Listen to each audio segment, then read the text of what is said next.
Las neuropsicosis de defensa, de Sigmund Freud, año 1894. Ensayo de una teoría psicológica de la histeria adquirida, de muchas fobias y representaciones obsesivas y de ciertas psicosis alucinatorias.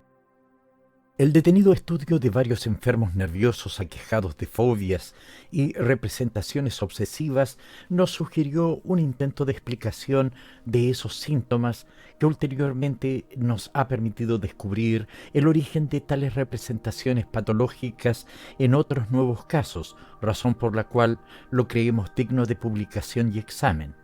Simultáneamente a esta teoría psicológica de las fobias y las representaciones obsesivas, resultó de nuestra observación de los enfermos una aportación a la teoría de la histeria, o más bien una modificación de tal teoría, modificación que responde a un importante carácter común a la histeria y a la neurosis mencionada. Hemos tenido además ocasión de penetrar en el mecanismo psicológico de una forma patológica de innegable carácter psíquico, y al hacerlo hallamos que la orientación de nuestro nuevo punto de vista permitía establecer un visible enlace entre tales psicosis y las dos neurosis a que nos venimos refiriendo. Al final del presente ensayo expondremos la hipótesis auxiliar de la que en los tres casos indicados nos hemos servido. Capítulo 1. Comenzaremos por presentar la modificación que nos parece indispensable introducir en la teoría de la neurosis histérica. Desde los excelentes trabajos de P. Janet, J. Breuer y otros, parece indiscutible que el complejo sintomático de la histeria justifica las hipótesis de una disociación de la conciencia con formación de grupos psíquicos separados.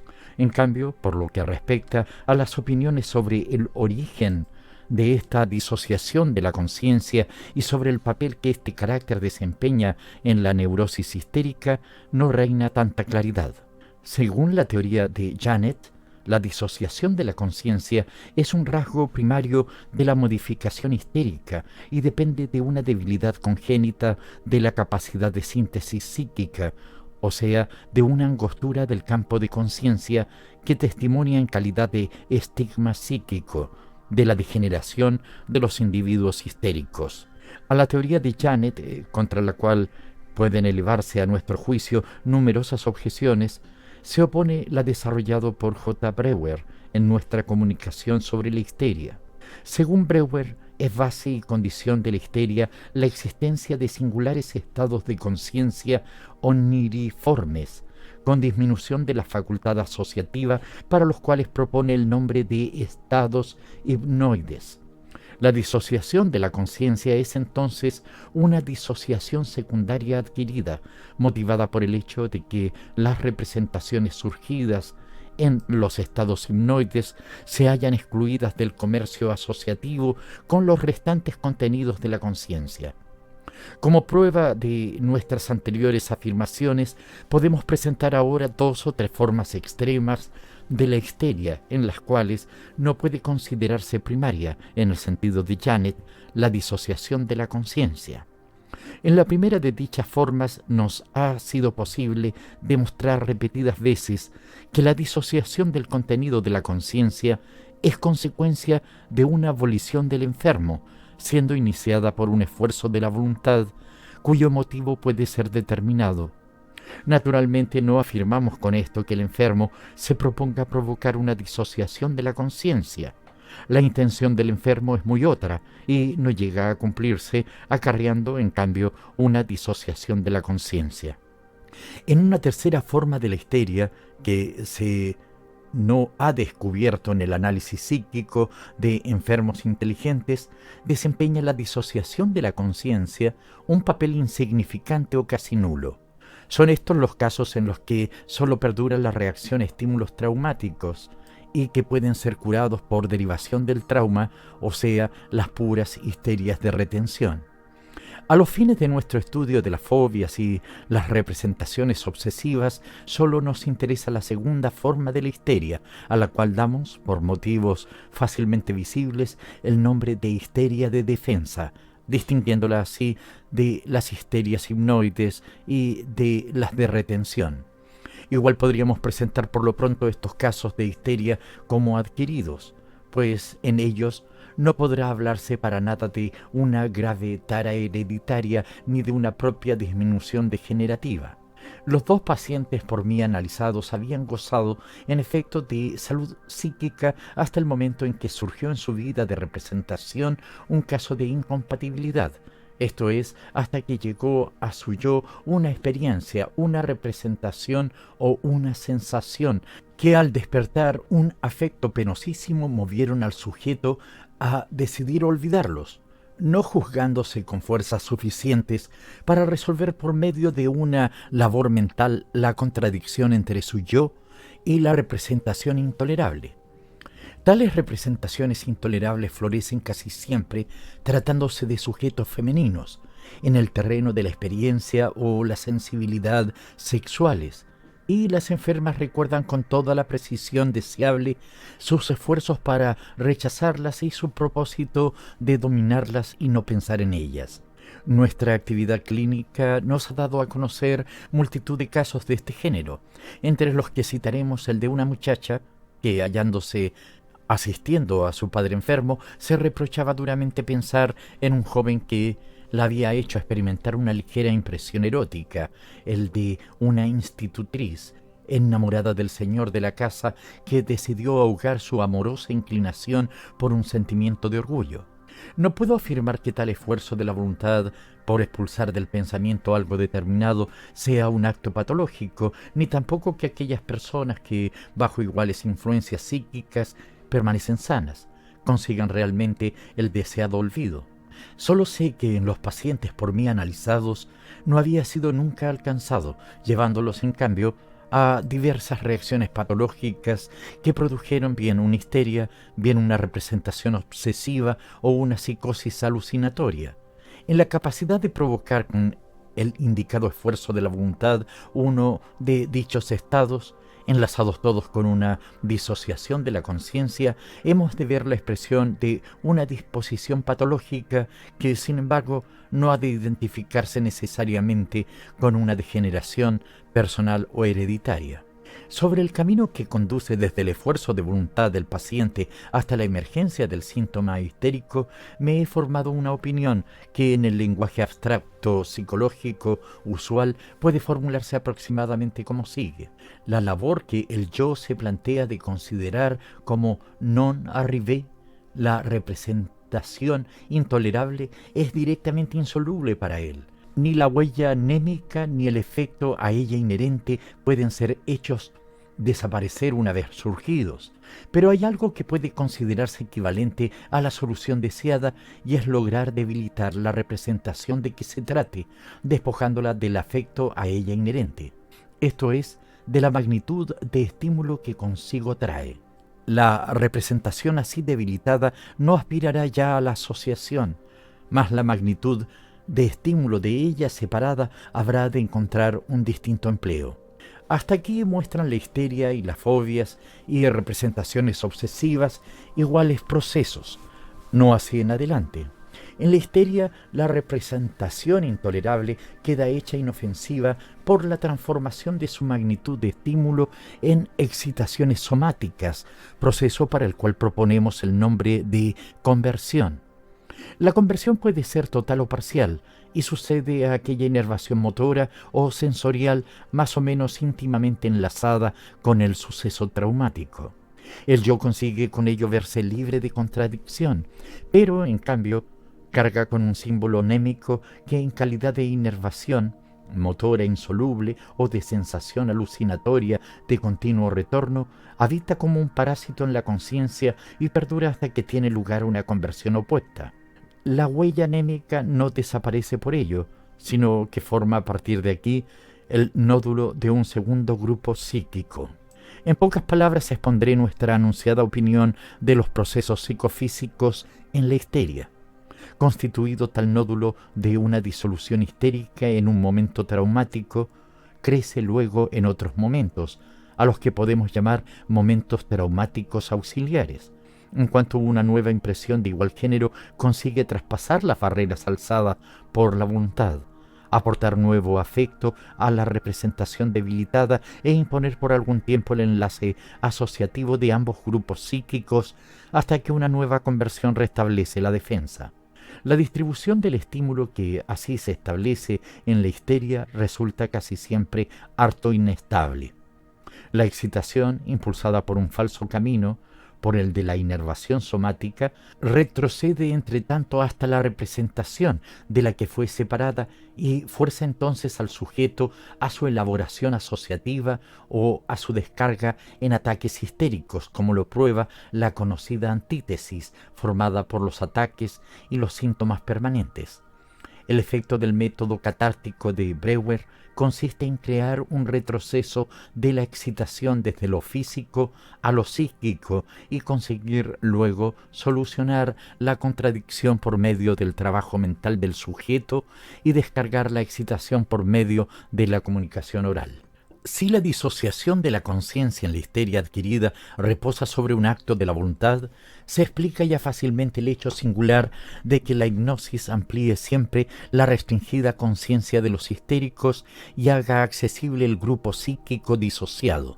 Sabemos, en efecto, que todos los estados análogos al sueño suprimen aquella distribución de la energía sobre la que reposa la voluntad de la personalidad consciente. Consideramos, pues, como el factor característico de la histeria no la disociación de la conciencia, sino la facultad de conversión, y vemos una parte muy importante de la disposición a la histeria, por lo demás aún desconocida en la transferencia a la inervación somática de tan grandes magnitudes de inervación. Esta propiedad no excluye por sí sola la salud psíquica y no conduce a la histeria más que en el caso de una incompatibilidad psíquica o de un almacenamiento de la excitación. Con esta orientación nos acercamos a Breuer y yo a las conocidas definiciones dadas por Oppenheim y Strempel, separándonos en cambio de Janet, que atribuye un papel demasiado amplio en la característica de la histeria a la disociación de la conciencia. Con la exposición que antecede, esperamos, por nuestra parte, haber hecho comprensible el enlace de la conversión con la disociación histérica de la conciencia. Capítulo 2. Cuando en una persona de disposición nerviosa no existe la aptitud a la conversión, y es, no obstante, emprendida para rechazar una representación intolerable, la separación de la misma de su afecto concomitante. Este afecto tiene que permanecer existiendo en lo psíquico. La representación así debilitada queda apartada de toda asociación en la conciencia, pero su afecto, devenido libre, se adhiere a otras representaciones no intolerables en sí, a las que este falso enlace convierte en representaciones obsesivas. Esta es, en pocas palabras, la teoría psicológica de las representaciones obsesivas y las fobias, a la que aludimos al iniciar el presente estudio. Indicaremos ahora cuáles de los eslabones de esta teoría son directamente comprobables y cuáles otros han sido añadidos por nosotros a modo de complemento. Directamente comprobable es, en primer lugar, a más del término del proceso, o sea, la representación obsesiva, la fuente de la que nace el afecto falsamente enlazado. En todos los casos por mí analizados, era la vida sexual la que había suministrado un afecto penoso de la misma calidad exactamente que el enlazado a la representación obsesiva. Teóricamente no es imposible que este afecto nazca alguna vez en otros sectores, mas nuestra experiencia clínica no nos ha presentado hasta ahora caso ninguno de este género. Por otro lado, es comprensible que la vida sexual sea la que más ocasiones dé para la emergencia de representaciones intolerables. Directamente comprobable es también, por las inequívocas manifestaciones de los enfermos, el esfuerzo de voluntad, la tentativa de defensa a la que nuestra teoría da singular importancia, y en toda una serie de casos afirman los enfermos mismos que la fobia o la representación obsesiva surgió cuando el esfuerzo de voluntad parecía haber alcanzado su intención. Una vez me sucedió algo muy desagradable y me propuse con todas mis fuerzas apartarlo de mi imaginación y no pensar en ello. Por fin lo conseguí, pero entonces surgió esto que ahora me pasa y de lo que no he conseguido librarme. Con estas palabras me confirmó un paciente los puntos principales de la teoría aquí desarrollada. No todos los enfermos de representaciones obsesivas ven tan claramente el origen de las mismas. Por lo general, cuando llamamos la atención del enfermo sobre la representación primitiva de naturaleza sexual, obtenemos la respuesta siguiente: no, eso no tiene nada que ver con mi estado actual. Nunca pensé mucho en ello. Al principio sí me asustó un poco, pero luego dejó de preocuparme y no me ha vuelto a intranquilizar.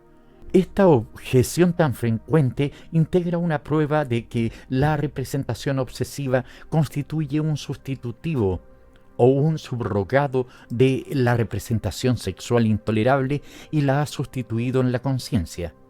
Entre el esfuerzo de voluntad del paciente, que consigue reprimir la representación sexual inaceptable, y la emergencia de la representación obsesiva que, poco intensa en sí, aparece aquí provista de un afecto incomprensiblemente intenso, se abre la laguna que nuestra teoría intenta llenar. La separación de la representación sexual de su afecto y el enlace del mismo con otra representación adecuada, pero no intolerable, son procesos que se desarrollan sin que la conciencia tenga noticia de ellos y que por tanto solo podemos suponer, sin que nos sea dable demostrarlos por medio de un análisis clínico psicológico. Quizá fuera más exacto decir que no se trata de procesos de naturaleza psíquica, sino de procesos físicos, cuya consecuencia psíquica se manifiesta como si lo expresado con los términos de separación de la representación de su afecto y falso enlace de este último hubiera sucedido realmente. Junto a los casos que demuestran una sucesión de la representación sexual intolerable y la representación obsesiva, hallamos otros, en los que se nos muestra una coexistencia de representaciones obsesivas y representaciones sexuales de carácter penoso.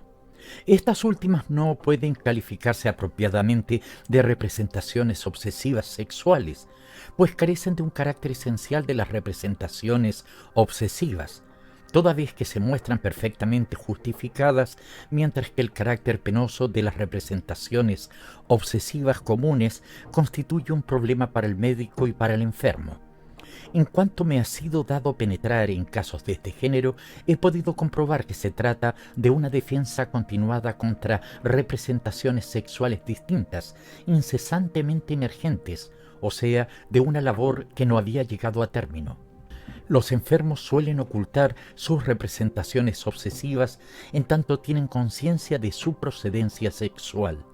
Cuando se lamentan de ellas, manifiestan generalmente su asombro de sucumbir al efecto correspondiente, angustiarse, experimentar determinados impulsos, etc. En cambio, el médico, perito en la materia, encuentra justificado y comprensible el afecto, hallando tan solo singular su enlace con una representación que no lo justifica. O dicho de otro modo, el afecto de la representación obsesiva le parece dislocado o transpuesto, y si ha adoptado la teoría aquí descrita, intentará en toda una serie de casos de representaciones obsesivas su transposición regresiva a lo sexual.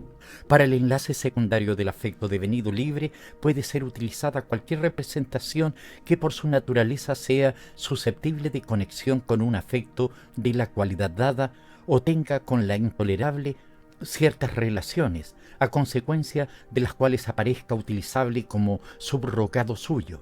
Así, la angustia devenida libre y cuyo origen sexual no debe ser recordado, se enlaza a las comunes fobias primarias de los hombres, a los animales, a las tormentas, a la oscuridad, etc., o a cosas de innegable relación asociativa con lo sexual, tales como los actos de orinar y defecar, y en general a la impureza y al contagio.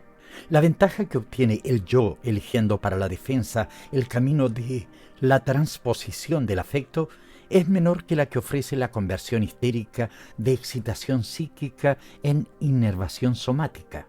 El afecto bajo el cual ha padecido el yo permanece intacto, con la sola diferencia de que la representación intolerable queda excluida del recuerdo. Las representaciones así reprimidas constituyen, por su parte, el nódulo de un segundo grupo psíquico, accesible, a nuestro parecer, también sin la ayuda de la hipnosis. El que en las fobias y las representaciones obsesivas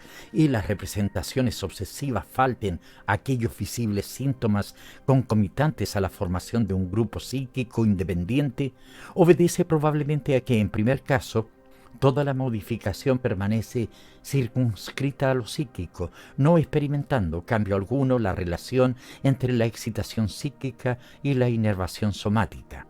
Con algunos ejemplos de naturaleza probablemente típica, aclararemos lo dicho hasta aquí sobre las representaciones obsesivas.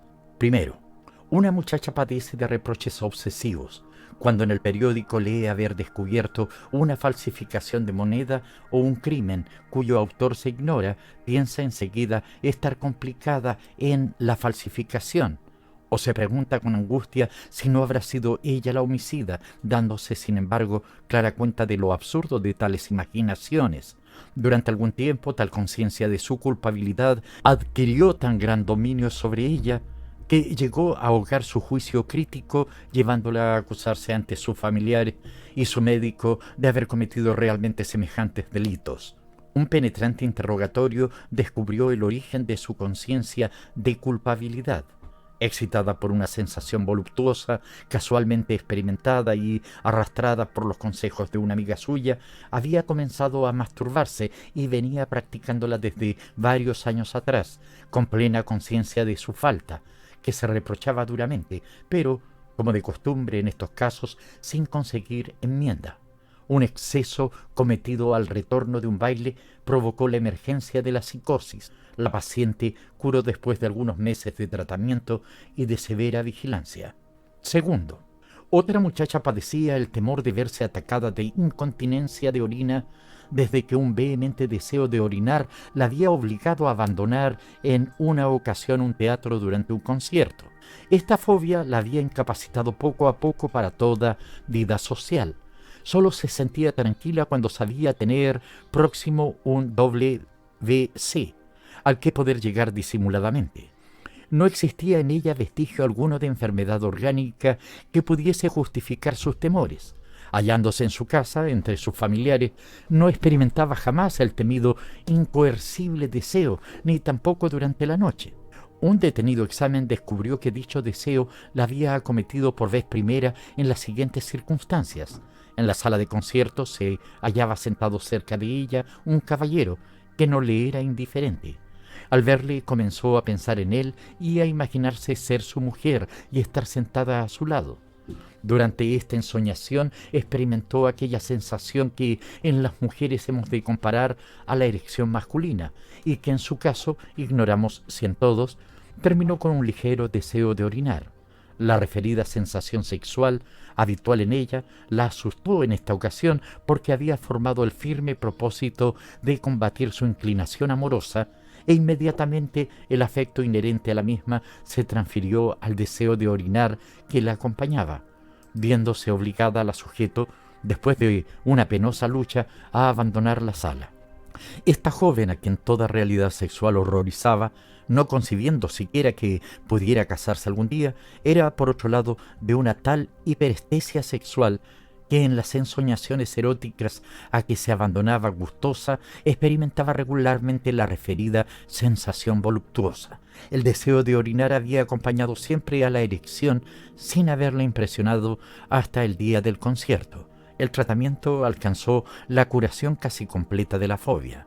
Tercero, una joven casada que en 5 años de matrimonio solo había tenido un hijo, se me quejaba de sentir un impulso obsesivo de arrojarse por el balcón y de que a la vista de un cuchillo se apoderaba de ella el miedo a verse impulsada a cogerlo y matar con él a su hijo.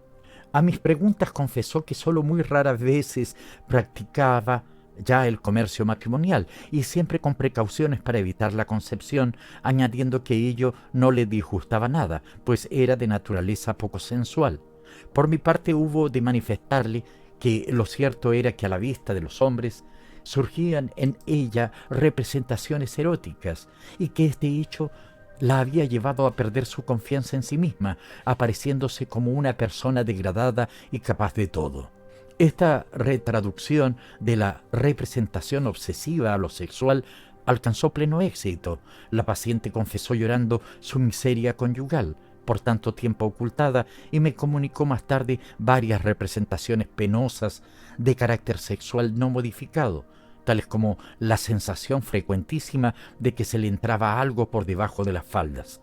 Terapéuticamente he aprovechado estas repetidas experiencias para orientarme, a pesar de las protestas del enfermo, en los casos de fobias y representaciones obsesivas hacia las representaciones sexuales reprimidas y cegar, cuando ello es posible, las fuentes de que provienen.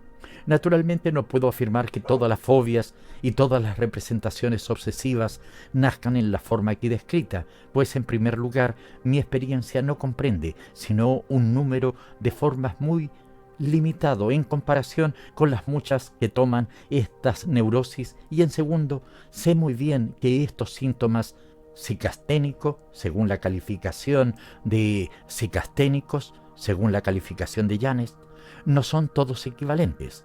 Hay, por ejemplo, fobias puramente histéricas, pero a mi juicio el mecanismo de la transposición del afecto es propio de la gran mayoría de las fobias y representaciones obsesivas, y creo que estas neurosis, que tan pronto hallamos aisladas como combinadas con la histeria o la neurastenia, no deben ser confundidas con la neurastenia, en la que no se puede suponer un mecanismo psíquico como síntoma fundamental.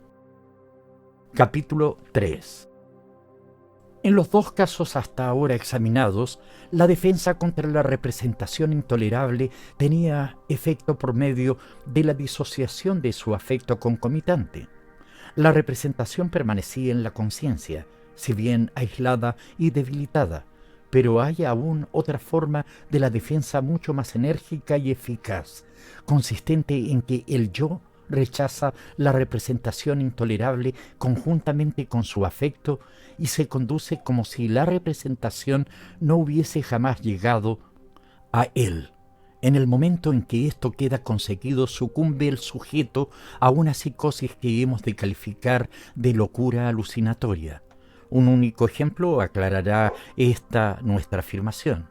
Una muchacha ha ofrendado a un hombre su primera inclinación amorosa y cree firmemente ser correspondida, en lo cual se equivoca, pues si el joven frecuenta su casa es por distinto motivo. Pronto comienza a sufrir desilusiones. Al principio se defiende de ella, convirtiendo histéricamente la experiencia dolorosa, y conserva así su fe en que el amado volverá un día y pedirá su mano.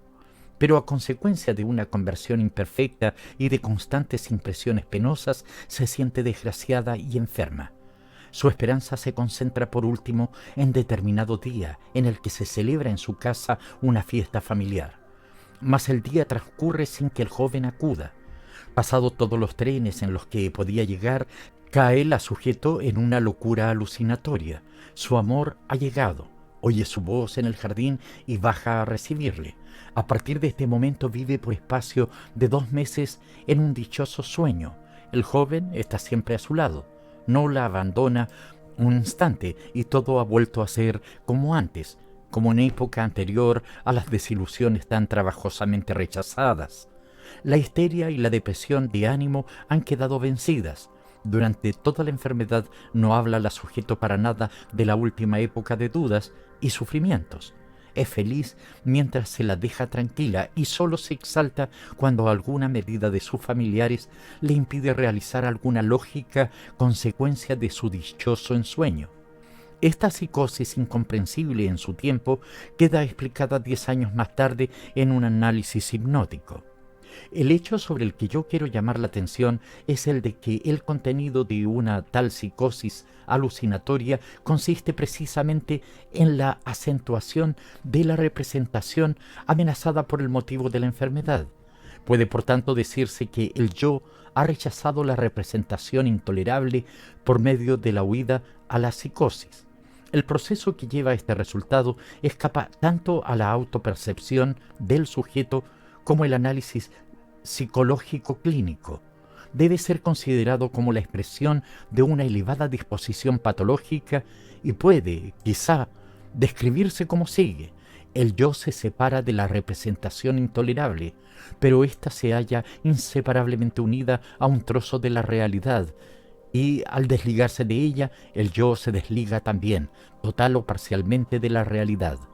Esto último es, a mi juicio, la condición para reconocer a las propias representaciones vida alucinatoria, y con ello cae el sujeto, una vez alcanzada la repulsa de la representación intolerable, en la locura alucinatoria. No dispongo sino de muy pocos análisis de psicosis de este género, pero creo ha de tratarse de un tipo muy frecuentemente utilizado de enfermedad psíquica, pues en ningún manicomio faltan los casos, análogamente interpretables, de la madre que, enajenada por la muerte de su hijo, mece incansablemente en sus brazos un trozo de madera, o de la novia despreciada que todos los días espera durante años y años la llegada de su novio y se compone para recibirle. No es quizá superfluo asentar que las tres formas de la defensa aquí descritas, y con ellas las tres formas de enfermedad a las que la defensa lleva, pueden presentarse reunidas en una misma persona. La aparición simultánea de fobias y síntomas histéricos, tan frecuentemente observada en la práctica, es uno de los factores que dificultan la separación de la histeria de las demás neurosis y obligan a establecer las neurosis mixtas. La locura alucinatoria no es con frecuencia compatible con la perduración de la histeria, ni por lo regular con la de las representaciones obsesivas. En cambio, no es nada raro que una psicosis de defensa irrumpa episódicamente en el curso de una neurosis histérica o mixta. Recordaré por último, con pocas palabras, la idea auxiliar de la cual me he servido en esta descripción de la neurosis de defensa. Tal idea es la de que en las funciones psíquicas debe distinguirse algo, montante del afecto, magnitud de la excitación, que tiene todas las propiedades de una cantidad, aunque no poseamos medio alguno de medirlo. Algo susceptible de aumento, disminución, desplazamiento y descarga que se extiende por las huellas némicas de las representaciones como una carga eléctrica por las superficies de los cuerpos. Esta hipótesis, en lo que se basa ya nuestra teoría de la derivación por reacción, puede utilizarse en el mismo sentido que los físicos utilizan la de la corriente de fluido eléctrico. De todos modos, queda por lo pronto justificada por su utilidad para la síntesis y la explicación de muy diversos estados psíquicos. Fin.